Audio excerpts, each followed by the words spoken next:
maps because we're going to be seeing a lot of maps today. And what I found with maps is that maps say things, subliminally, and also the visual image says something in itself. And sometimes the visual image can be, in a way, more powerful than writing in words, because the visual image gives us a real picture impression, and that registers more in our mind. But maps also, in a way, reveal things that even the map maker does not realize. They often reflect his culture, his background, the paradigms, the perspective that he operates from. Now, this map here, it doesn't come too clear, but this is what is called, in loose terms, the map of the Austronesian Empire. Austronesian people are the island people of the Pacific, and the map goes from Madagascar, which is off of Africa, all the way across to Easter Island, which is not too far from Peru. There's been theories as to how people settle there, down to New Zealand or the Maori. And all these people in recent Austronesian studies are linked by DNA and by linguistics to Taiwan. And Peter Bellwood wrote an article called Express Train Out of Taiwan, which really wasn't an express train, but he's expressing the idea that more and more the theories are pointing that the origins of the cultural population here comes from Taiwan. And some people jokingly say Taiwan is the capital of the Austronesian Empire.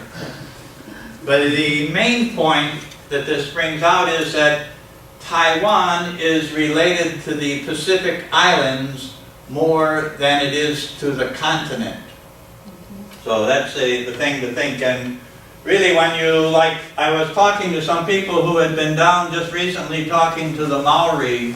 The Maori are the people the native indigenous people of New Zealand, and they definitely trace their origins to Taiwan.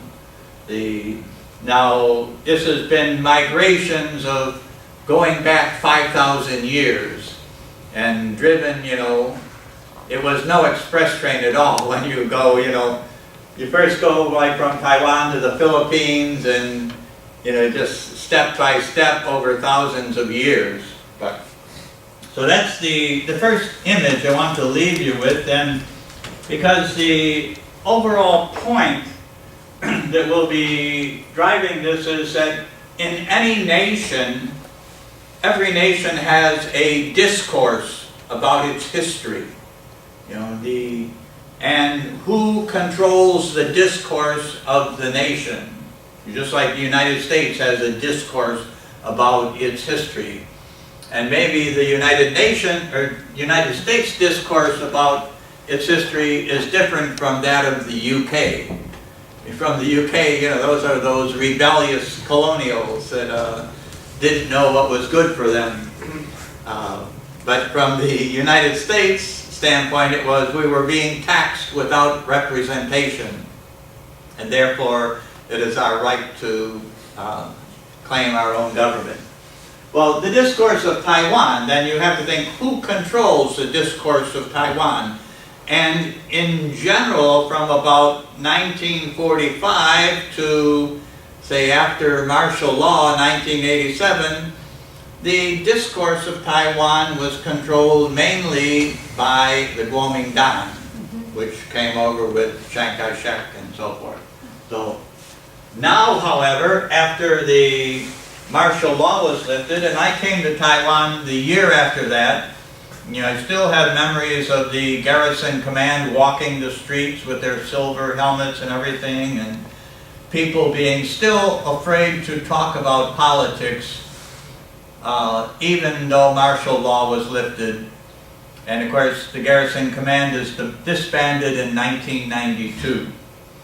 Okay, well, that's part of the story. Now, the full title of my book is The Mapping of Taiwan, Desired Economies, Coveted Geographies, New Perspectives on Cartography, Maps, Competing Monopolies, and the Destiny of Taiwan. And that's what I'm going to weave into what I will tell you. So, do I click this in advance? How do I? Yeah. Okay, good. Yeah, here's the title. So, despite commodities, resources, and location, what is Taiwan's story and identity? You know, it's a desired economy. Why was the economy desired? Because, well, first I will show you when I get to the next one that the Western nations came to Asia, nothing to do with Taiwan. They came for the Spice Islands. Spice Islands are below the Philippines. That was the desired economy that they were seeking. And then, as often happens when a nation has a desired economy, if it can, it will covet the geography, try to take control of it, especially if the area is weaker than their own. If it isn't weaker, then you work with them and trade. But so, the spices were the desired commodities. Now, Taiwan, as it came into the picture, had many commodities that were desirable. It also had resources that were desirable. Coal became a big important factor for steamships. And of course, location. You know, they always say, what's the key thing?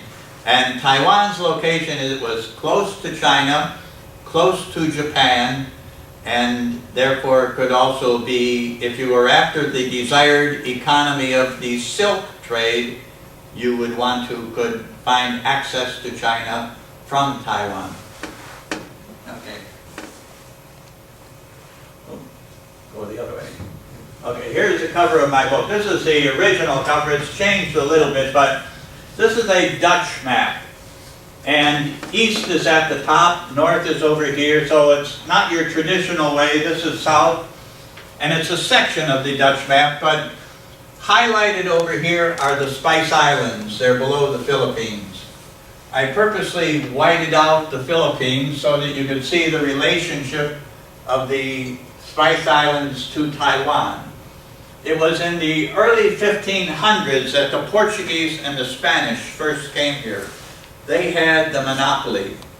And about 100 years later, the Dutch and the British came. And then they started to take the monopoly.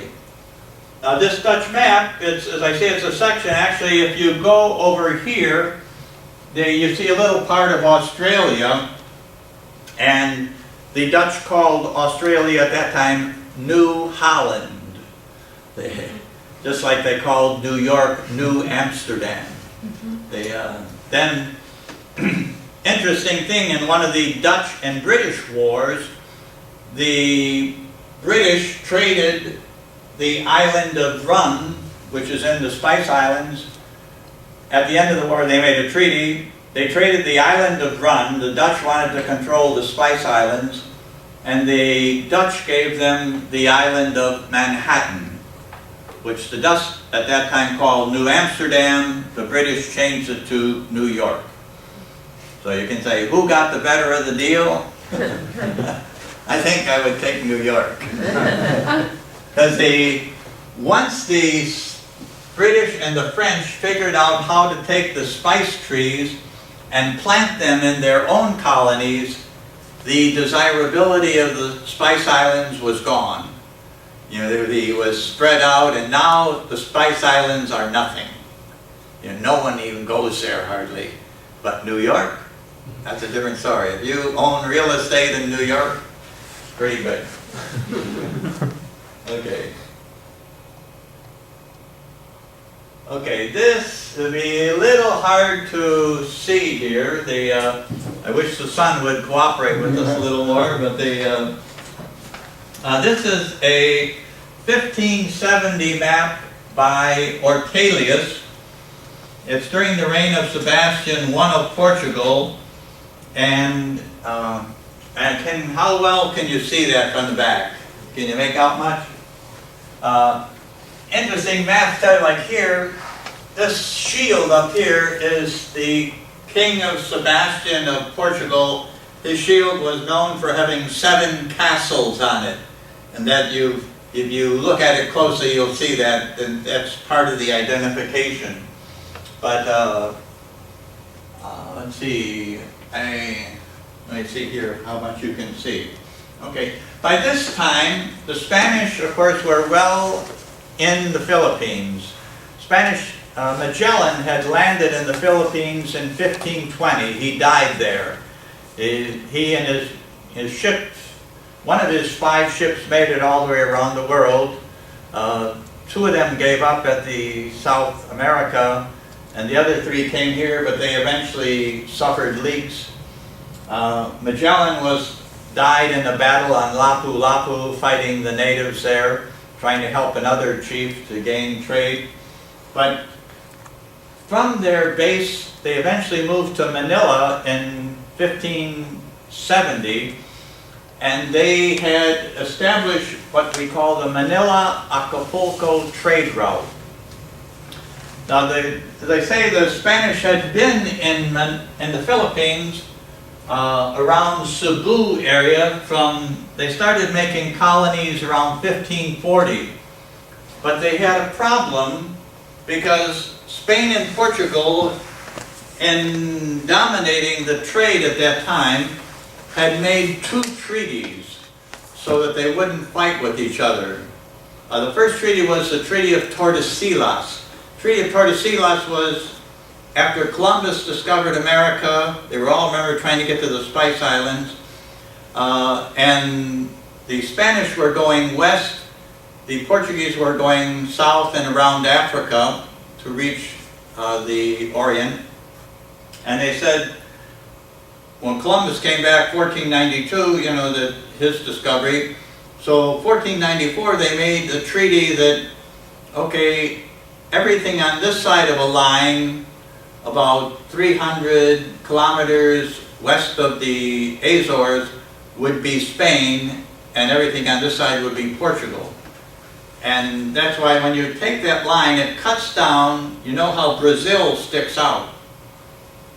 It cuts across Brazil, and that's why Brazil is the only country in South America that speaks Portuguese, because it was on Portugal's side of the line.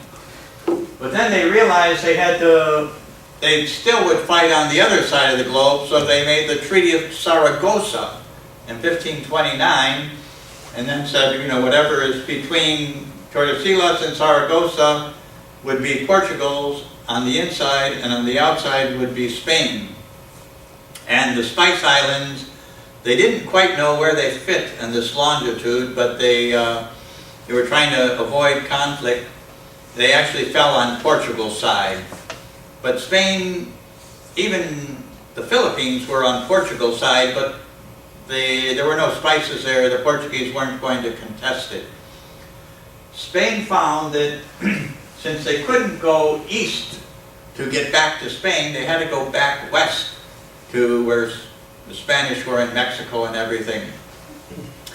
But it took them about 45 years to figure out how to do that, because they had to go north as far as Tokyo to get a wind that would then take them back to Acapulco. And that was the Manila to Acapulco trade route. And it existed from about 1565 to around 1825, when Spain lost their colonies. So this is, well, if you can see it, would kind of give you a little bit of a picture of how they viewed Asia at the time. Okay. Okay, now this is one of the themes of this book and the struggle for democracy. Until the lions have historians, the tales of the hunt will always glorify the hunter. This is an African proverb. And you know, when you read stories of lion hunts, you know, who gets the main press? The hunter. Read Hemingway. The lion has no historians. And I use that for Taiwan because Taiwan's discourse has always been controlled by outsiders. Taiwanese are the lions, and it is the outsiders that have hunted them. So who controls Taiwan's discourse? You know, is its Austronesian past ignored? If I ask you, when you talk about Taiwan, do you know much about its Austronesian past? It's not in your discourse. And it's certainly not in the current administration in Taiwan, their discourse.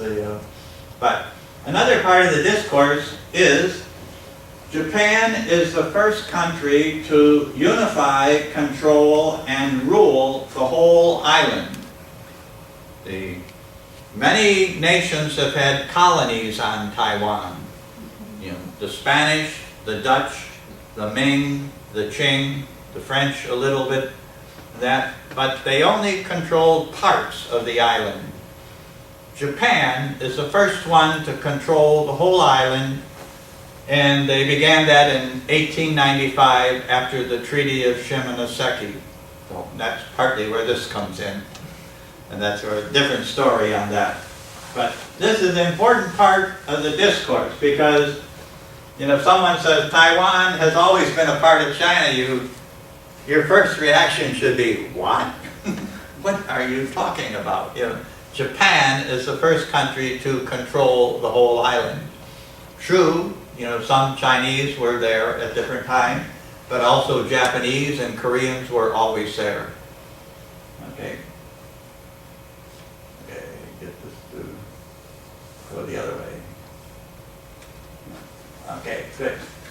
Now this is a section of the Ortelius map, and you can tell a lot of the earlier maps, since Taiwan is not a part of the desired economy, they don't really map it that well. It's my contention, as a nation or as a place becomes part of a desired economy, then you want to know the territory. If it isn't, so here, you can always tell the Tropic of Cancer. If Taiwan is not on the Tropic of Cancer in a map, they don't know much about it. Now here, you have Liquio Minor. Here it says Formosa, Liquio Major. All these islands here, Liquio is where the major was considered Okinawa. You find these different representations. All these islands coming down here, they have an idea what they are, but they really don't know their location. The main trade for the Portuguese came from Macau up here to Nagasaki in Japan. And remember, it was a Portuguese ship sailing by Taiwan where it first got its name, Formosa. They were a little off course in the Taiwan Strait. They saw this beautiful green island. They said, Can I interrupt? Yeah. Where is Taiwan at that time when they think it didn't matter? What? Where is Taiwan? Where is Taiwan? Yeah, in that particular I would say, you know, here they probably thought, you know, they would say it for Formosa here. This says Formosa. But then to refer to where? Formosa refer to which island? Oh, here, but you know, then they have Liquio Minor, which is bigger down below it, Liquio Major. They really didn't know these islands that well. Because it's not part of their economy. They, you know, they're just kind of guessing like there are islands out there. They don't know. And you really look at it, well, you can say, well, how did they miss it?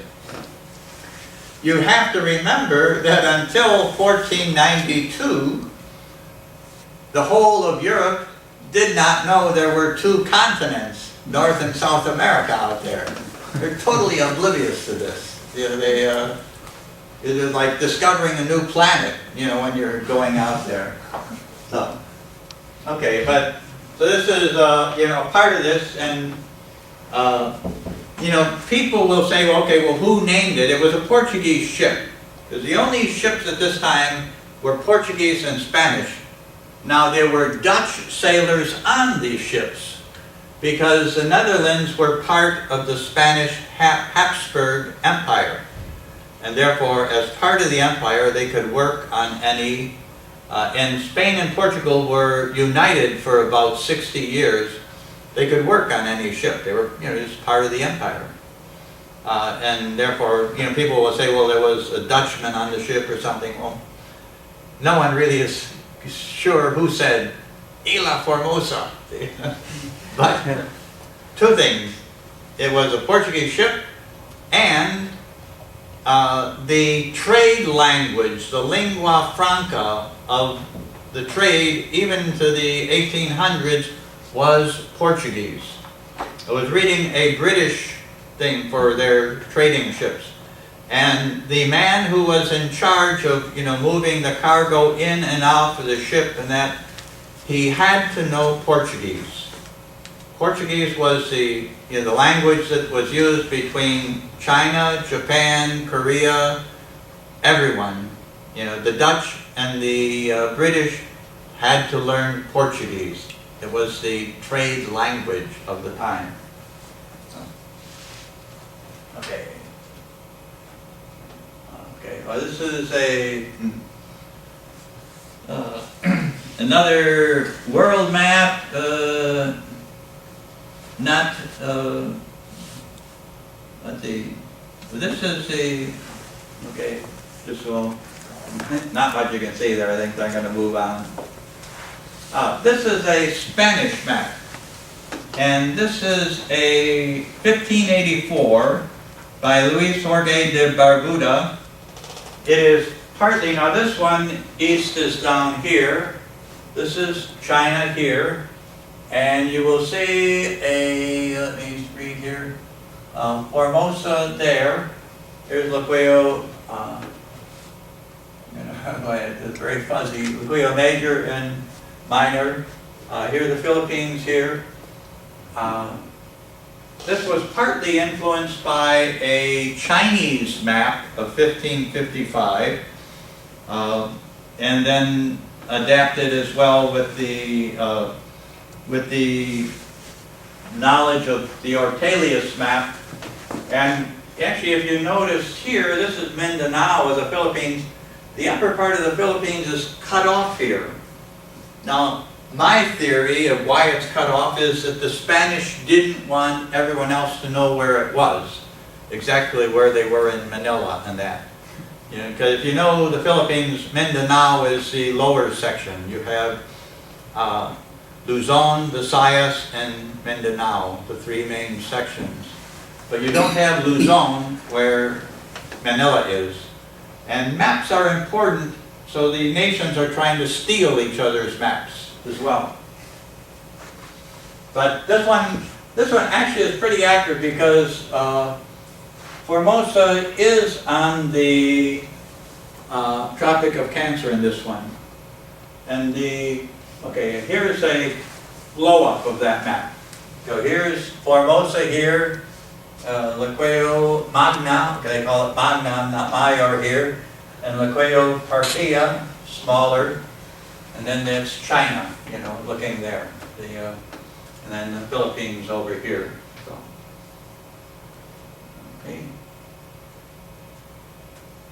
Okay, going the other way.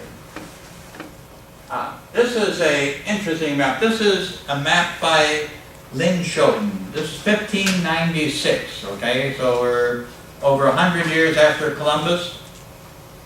And a Dutchman, Lin Schoten, got work with the Archbishop of Goa. Goa is on India, one of the Portuguese first colonies in Asia. And remember, he's part of the Netherlands, which is part of the Habsburg Empire, so he can work anywhere in the empire. And he is Protestant, and if you know, there's also religious conflict at this time. Portuguese and Spanish are Catholic Christian. The Dutch and the British are Protestant Christian. But people usually don't talk about their religion because it's dangerous. So he is able to get work with the Catholic Archbishop of Goa, even though he is Protestant. When he is there, he secretly copies many of the Portuguese maps that are in the Archbishop of Goa has. And this is how the Dutch and the British find out where the Spice Islands are. He will bring, when the Archbishop dies in around 1588 or so, he starts his trip back. Takes him several years through pirates and everything. He gets back to the Netherlands. He publishes a map of the books, or a book of maps that he's kind of copied from the Portuguese. And this is one of them. Now here, this again, east is at the top. Here is Korea. You can see Korea looks like a round island. Korea is not in the trade routes at all. Who cares? That's Japan above it. They don't know Japan that well because the main trade is only through Nagasaki or Dejima, which is an island off of Nagasaki. Now here is Taiwan right here, okay? On the Tropic of Cancer. So remember, this is now 1596. Here are the Philippines, Spice Islands over here. And he told the Dutch and the British, when you come to, when you go to the Spice Islands, don't come through the Strait of Malacca. Because the Portuguese are well settled here. Come up here through the Strait of Sunda, where the Muslim kingdoms are weak. And the Dutch will then settle at Batavia in present-day Indonesia, and then go to the Spice Islands.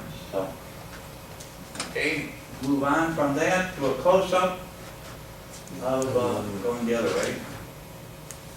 Okay, this is a close-up of the one section. You see, they think Korea is an island. They didn't go up far enough to. But here to got Formosa's on this side. Where did that get off the map? Anyway, here it is, right here. Now the Spanish know Taiwan is one island at this time because they're in Manila. Neither the Dutch nor the Spanish have a colony there yet.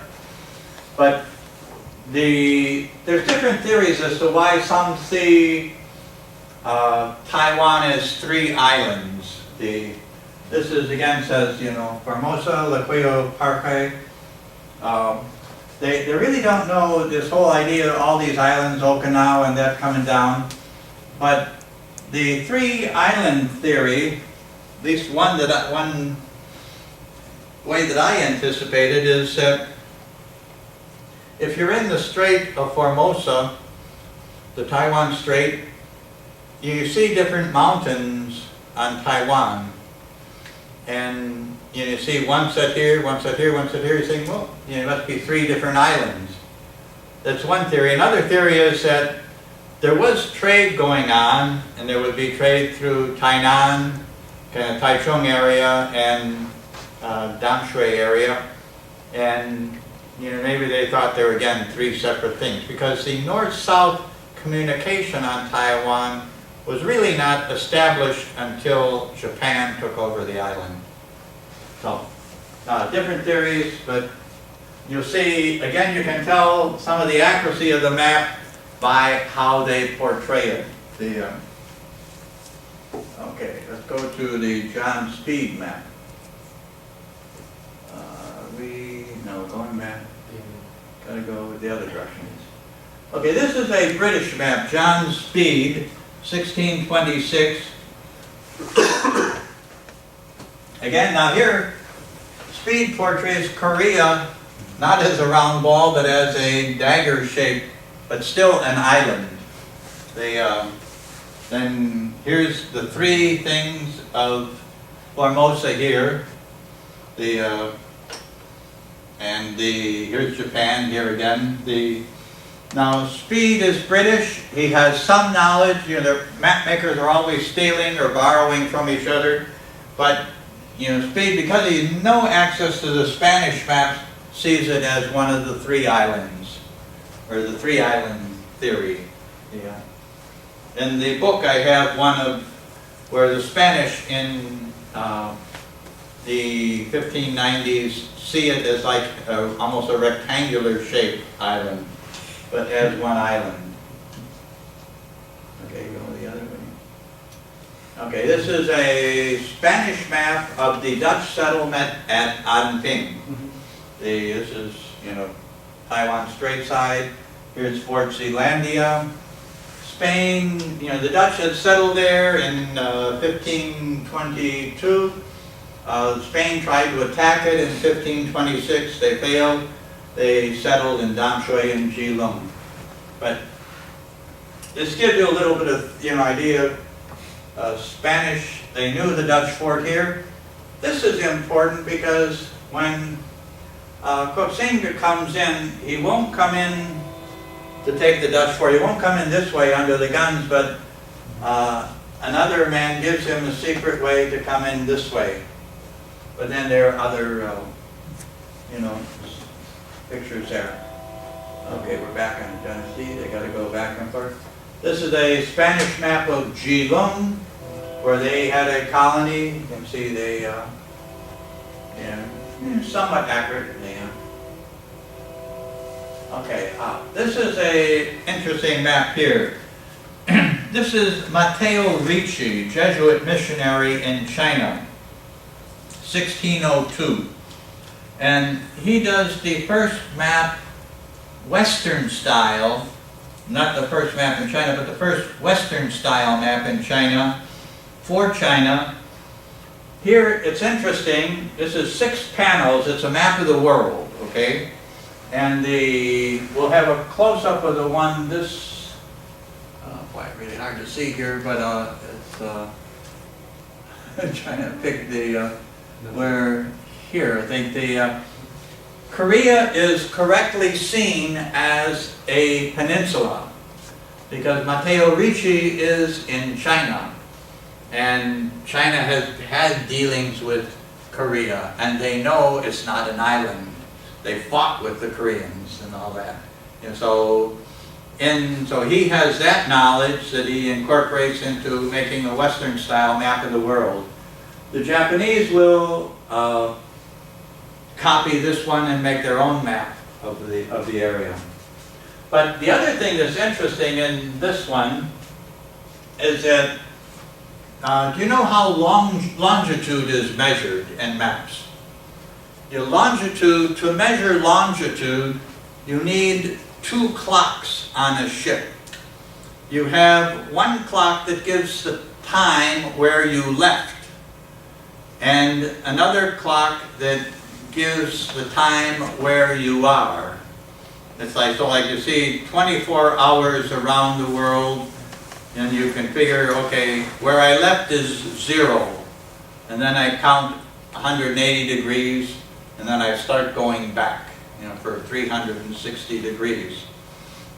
So maps will have different measures of longitude because they start from different places. A lot of the Spanish and the Portuguese maps will have 0 at the not Pescadores, but the Azores, because that's where they, off the coast of Portugal, and they start measuring. And that it's only in around 1890s that Greenwich becomes the median, that all 0 will be from Greenwich, England, going around the world. So when we're in Taiwan, we are right now 13 hours ahead of you. And that discovery was only developed in 1773. In They could figure rough estimates, but it was in 1773 that a British man, and I mentioned it in the book, figured out a way to have a clock which would tell time at sea, would withstand seawater, salt water, so forth, and could tell the two times. You know, the time of where you started and the time where you are now, so that you can measure. But why do I bring that in here? Because Matteo Ricci puts 0, the mean thing, just outside Beijing. He's catering to the emperor. And it was bad feng shui to put 0 on Beijing. Just kind of, so he puts it just a little bit east of Beijing.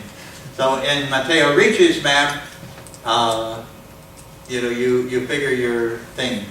But on other maps, if you'll look, see where Taiwan, I think, is around like 120 or something.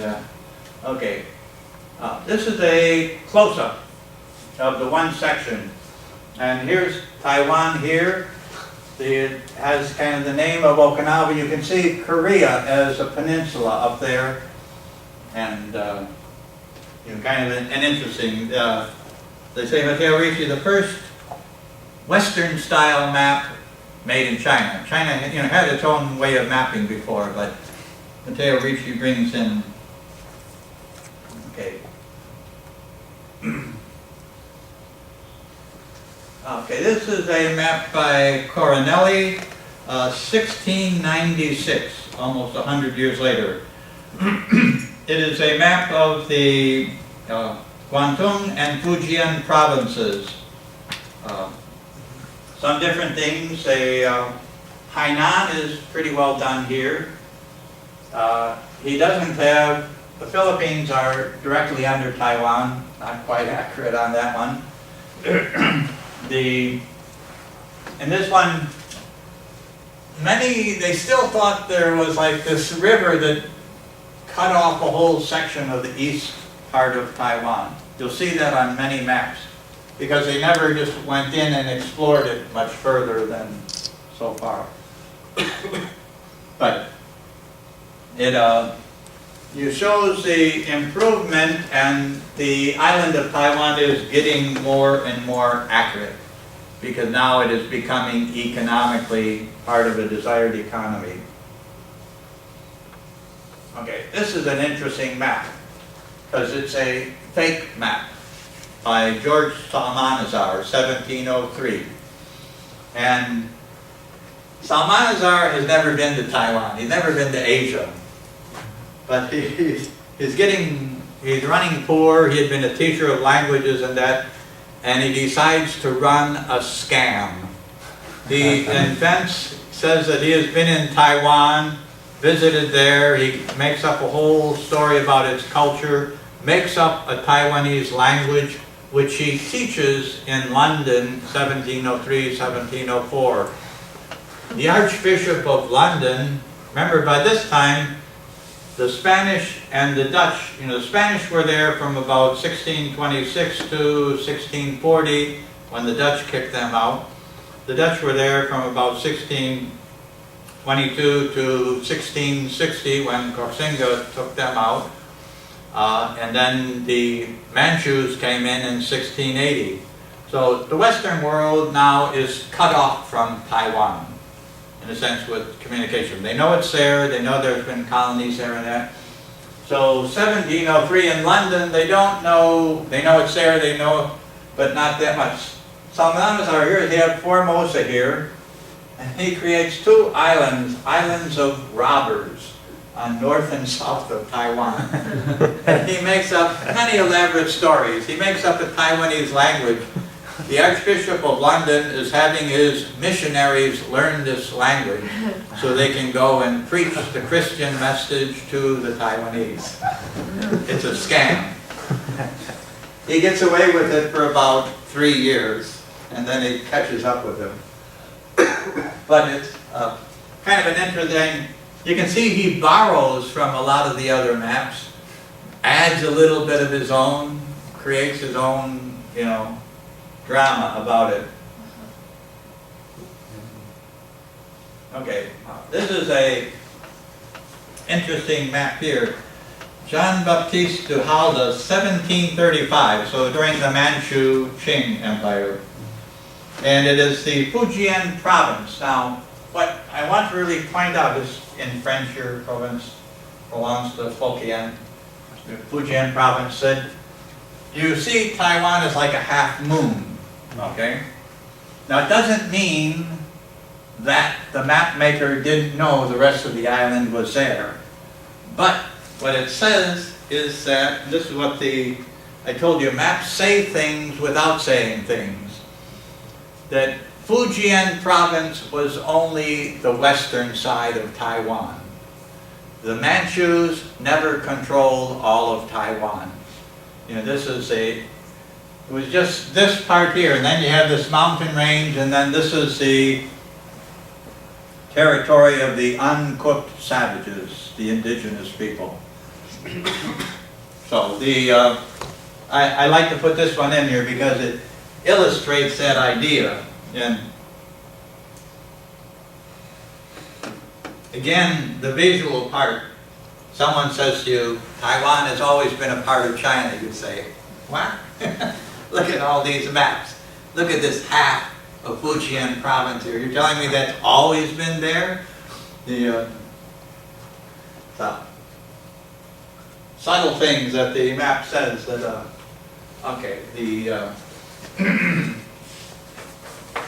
this is Swinhoe, Robert Swinhoe. He's the first British consul to Taiwan, 1864. So this is after the Opium War, 1840, British in Hong Kong. British, opened up Hong Kong or took over Hong Kong. Taiwan now becomes a very valuable part of the desired economy. Tea trade, camphor, sugar, different things, sugar cane, all things are coming from Taiwan. And Swinhoe, from whom the Swinhoe pheasant, he was an ornithologist as well, is named after. So a pheasant that's indigenous to Taiwan is named